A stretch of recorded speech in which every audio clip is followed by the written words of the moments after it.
Bonjour à toutes et à tous et bienvenue aujourd'hui dans la Géozone. Tout d'abord, bonne année à tous, j'espère que vous avez bien profité de vos proches lors des fêtes. Pour cette première vidéo de 2024, on va partir aux États-Unis pour mettre en avant 5 États totalement insolites comme on l'avait déjà fait il y a quelques mois. De plus, j'aurai besoin de vous pour une grosse vidéo qui va arriver sur la chaîne, donc restez bien jusqu'à la fin pour savoir comment participer. J'espère que vous êtes prêts, let's go back to the USA.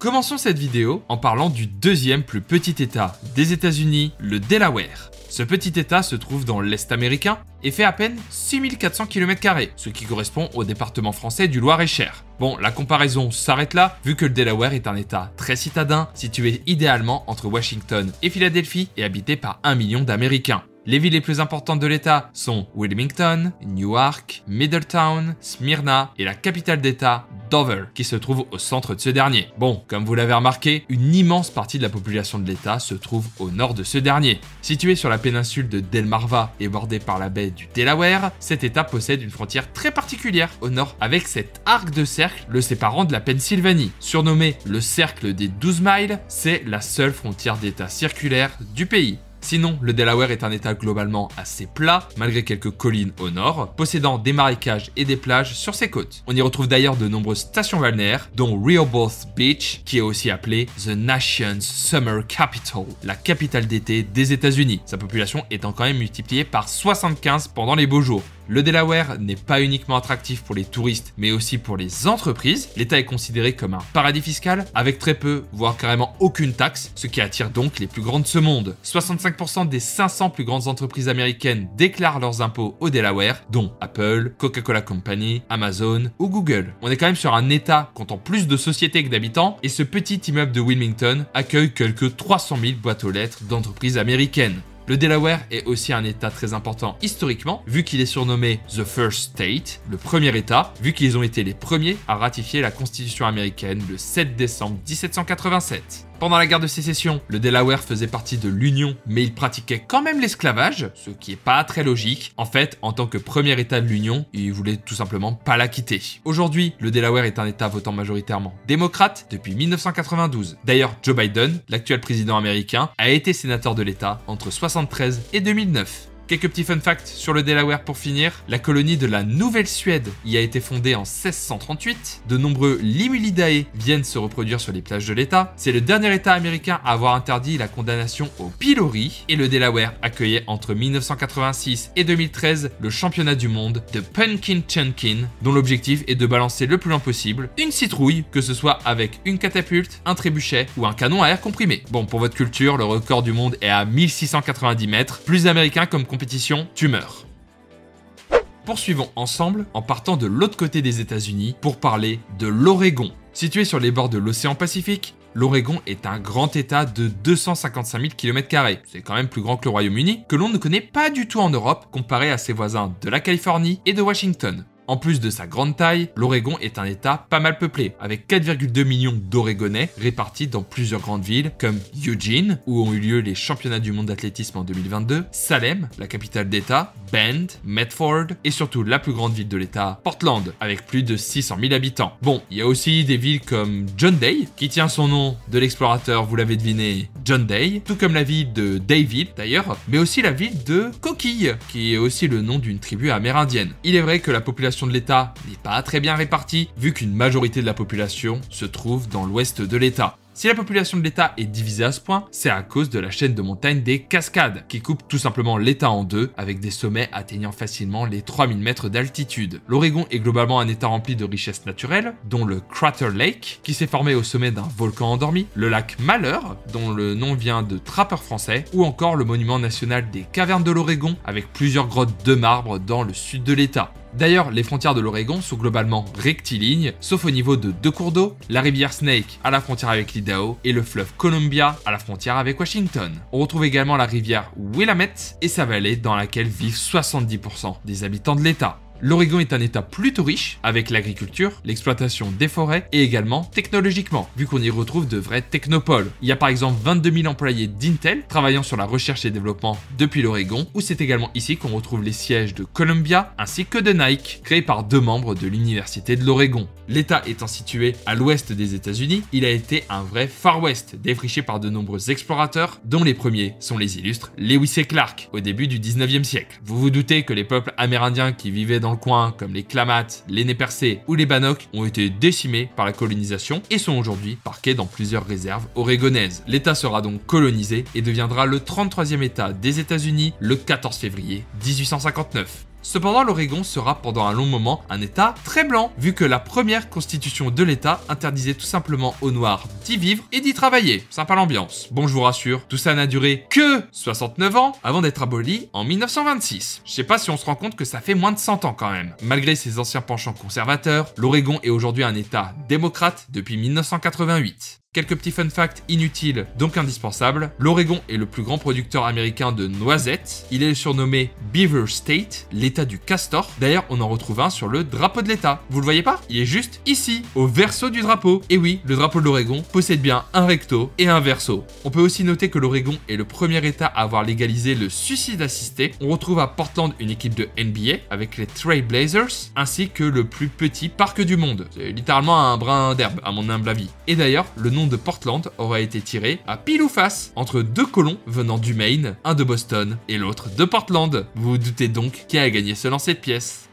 Après l'Est et l'Ouest du pays, on part ensemble dans le centre pour parler de l'Arkansas. Alors oui, déjà, on ne prononce pas le S final d'Arkansas. Cet état se trouve donc au centre-sud des États-Unis, et non, il n'est pas frontalier de l'état du Kansas, qui se trouve au nord-ouest, et dont on prononce bien le S final. Peuplé par 3 millions d'habitants, l'Arkansas n'est pas densément peuplé et est, comme de nombreux états du coin, surtout tourné vers l'agriculture, avec des fermes extensives dans tous les sens, produisant du coton, du soja ou du poulet. On y retrouve quand même quelques villes comme Fort Smith, Fayetteville, Jonesboro, ainsi que la capitale d'État, Little Rock, qui est également la plus grande ville. On retrouve aussi des villes aux noms plus spéciaux, comme Pocahontas, qui est une autochtone amérindienne, avant d'être un film de Disney. On y retrouve aussi l'Eldorado, la ville d'Eldorado, et les villes de Stuttgart et Hambourg. Je vous promets qu'on n'est pas en Allemagne. Le surnom de l'Arkansas, c'est The Natural State, l'état naturel, ce qui colle bien avec sa densité de population plutôt faible. On retrouve quelques reliefs avec les monts Boston et Ozarks, mais globalement, tout le reste est plat.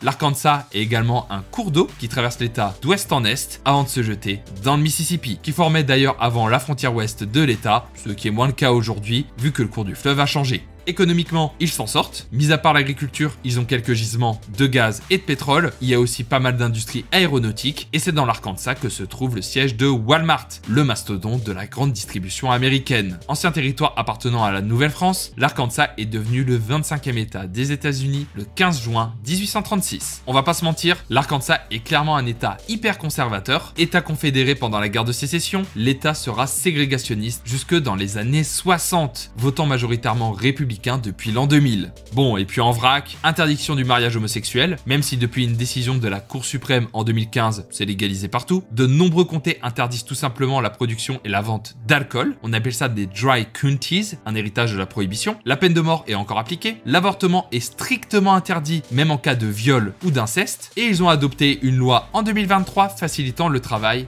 des enfants. On a clairement déjà connu plus ouvert comme État. Bon, quelques petits fun facts un peu plus légers. C'est de l'Arkansas que viennent Bill Clinton et le chanteur Johnny Cash. La boisson symbole de l'État, c'est le lait. Toujours pas sûr de l'intérêt de cette info. Et 2 éminents concours ont lieu en Arkansas. À Little Rock, on a celui de la meilleure sauce au fromage. Aucune vanne, hein, bien sûr, on est aux États-Unis, c'est hyper sérieux. Et à Stuttgart, on a le championnat du monde du meilleur cri de canard. Encore un truc bien américain. Bon, on rigole, mais le gagnant remporte quand même 25 000 balles. Ça motive tout de suite plus à participer.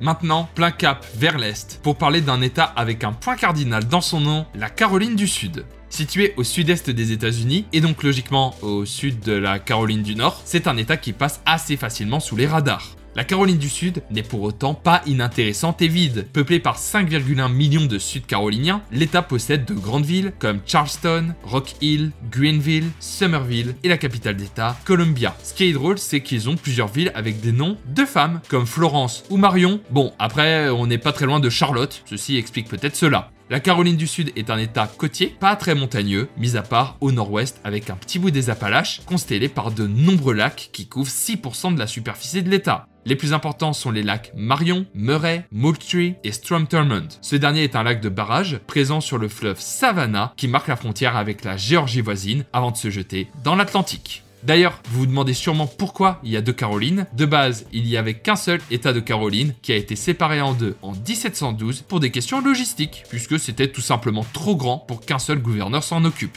Avec ses nombreuses plaines alluviales, la Caroline du Sud est un état très agricole, avec la production de tabac, de poulet et de lait. Le tourisme y est aussi très important, comme au Delaware, avec quelques stations balnéaires le long des côtes. Mais ce pourquoi la Caroline du Sud est connue, c'est surtout pour son histoire très conservatrice. 8e état à avoir rejoint l'Union en 1788, la Caroline du Sud est surtout le premier état à avoir fait sécession, et donc à avoir rejoint la Confédération. Faut dire que toute l'économie tournait autour des plantations et des esclaves, on estimait d'ailleurs qu'ils étaient plus nombreux que les habitants dans l'état. Également, on peut rajouter que c'est à Fort Sumter, en Caroline du Sud, qu'a débuté officiellement la guerre de sécession américaine. Après la guerre, pas grand chose a changé, avec comme en Arkansas, une forte ségrégation raciale dans la pure tradition des États sudistes. Dans la même veine, interdiction du mariage homosexuel jusqu'en 2014, c'est le seul État dans lequel il faut une raison valable de divorcer, que ce soit adultère, cruauté physique, alcoolisme ou abandon. La loi sur l'avortement est un poil plus souple qu'en Arkansas, puisque c'est autorisé jusqu'à 6 semaines, ou si c'est le fruit d'un viol ou d'un inceste. Vous vous doutez donc que c'est un État bien républicain, votant qu'une seule fois démocrate depuis 1964. Quelques petites anecdotes pour terminer en beauté. Le surnom de l'état est The Palmetto State, l'état du palmetto, qui est une sorte de palmier que l'on retrouve d'ailleurs sur le drapeau de l'état. On y retrouve une île habitée par plusieurs milliers de singes sauvages. On y retrouve un musée du bouton, ça c'est un vrai banger, on est tous d'accord. Et surtout, on y retrouve le festival de la volaille. Ici, pas de concours de cri du coq, je vous vois venir, mais une foire agricole avec manège, tracteurs et concerts, attirant quand même plus de 100 000 personnes.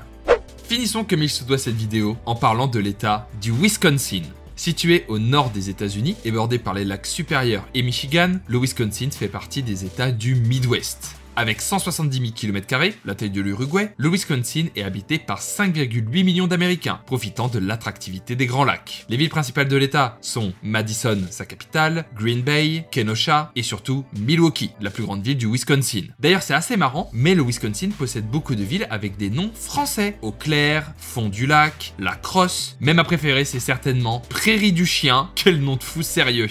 Le Wisconsin possède quelques reliefs, on n'est clairement pas dans les Alpes, avec des plaines descendant jusqu'au Grand Lac. D'ailleurs, en parlant de lacs, le Wisconsin possède ces deux lacs qui s'appellent respectivement le Geneva Lake, lac de Genève, et Lake Como, le lac de Côme. Et il devait y avoir un passionné des Alpes dans les premiers colons de l'État. Le Wisconsin est plat et se trouve dans le Midwest, donc forcément, comme pendant toute la vidéo, ça part sur de l'agriculture en masse, maïs, soja, tabac, et surtout c'est le plus grand producteur de produits laitiers. Le surnom de l'État étant même America's Dairyland, la laiterie des États-Unis. C'est même écrit sur leur plaque d'immatriculation. Mais c'est aussi un État très sportif, possédant une équipe dans chaque grand sport américain, les Bucks de Milwaukee en basket, les Packers de Green Bay en foot US, les Brewers de Milwaukee en baseball, et les Admirals de Milwaukee en hockey sur glace. Maintenant, c'est le point cocorico, puisque le Wisconsin a été découvert par le français Jean Nicolet. Et oui, c'est bien lui qui tire sur des Amérindiens. Quelle fierté pour notre beau pays. Bon, au moins, vous savez d'où viennent les noms français, mais ils les ont pas tous gardés. La première colonie française, par exemple, qui est aujourd'hui Green Bay, s'appelait autrefois la baie des Puants. J'ai pas d'explication. Peut-être qu'il y avait beaucoup de joueurs de League of Legends, qui sait. Après avoir été perdu par les Français, le Wisconsin devient le 30e État américain le 29 mai 1848. Vous vous dites sûrement que politiquement, agriculture, plat, Midwest, on va vite faire des comparaisons avec l'Arkansas, mais pas du tout. Le Wisconsin est un état de base plutôt démocrate, même s'ils ont voté pour Trump en 2016. C'est un état particulier, car d'un côté, ils ont été les premiers à abolir la peine de mort aux États-Unis en 1853, 128 ans avant la France quand même, mais de l'autre côté, ils viennent à peine en septembre 2023 de légaliser l'avortement. Il y a un peu de poids de mesure. On peut aussi ajouter qu'ils ont passé une loi pour que les adolescents à partir de 14 ans puissent taffer jusqu'à 23h le soir, le rêve capitaliste à son paroxysme.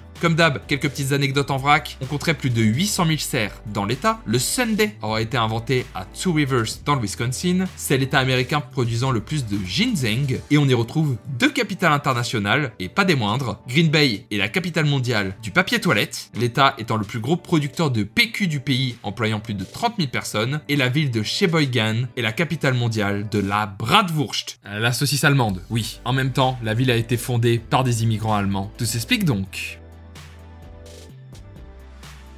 Merci à toutes et à tous d'avoir suivi cette vidéo sur les États-Unis. J'espère que vous avez appris plein de choses. Restez encore un petit peu, j'ai besoin de vous. Je vais me rendre fin février aux États-Unis justement, et j'ai comme projet de réaliser une vidéo où je pose vos questions à des Américains. Ça peut être des questions sérieuses, comme ceux qui pensent des armes à feu ou de citer 3 pays en Afrique, mais aussi des questions insolites ou des questions pas forcément liées à la géographie. Je vous laisse rédiger vos questions en commentaire en ajoutant le hashtag FAQUSA et n'hésitez pas à me suivre sur Instagram pour suivre mon futur séjour aux États-Unis. Nous, on se retrouve la semaine prochaine dans la Géozone. Ciao!